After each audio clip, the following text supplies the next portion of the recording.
യാത്രക്കാരെ ഇറക്കിയതിനു ശേഷം പോവുകയായിരുന്ന കൂത്തുപറമ്പ് കണ്ണൂർ റൂട്ടിലെ കാസർമുല്ല ബസ്സിൽ നിന്നാണ് 2 തവണയായി ആശീർവാദ് ഹോസ്പിറ്റലിന് സമീപം റോഡിലേക്ക് വെള്ളക്കുപ്പികൾ വലിച്ചെറിഞ്ഞത്.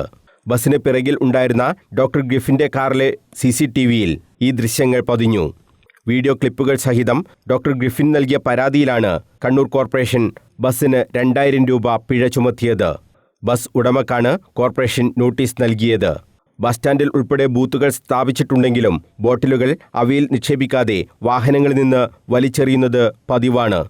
ഇത്തരം സംഭവങ്ങൾ ആവർത്തിക്കാതിരിക്കാനുള്ള ജാഗ്രത എന്ന നിലയിൽ കൂടിയാണ് ബസ്സിന് പിഴ ചുമത്തിയത്. ഇത്തരം സംഭവങ്ങൾ ആവർത്തിച്ചാൽ തുടർന്നും നടപടി സ്വീകരിക്കുമെന്നും കോർപ്പറേഷൻ വ്യക്തമാക്കി. News bureau, Kannur.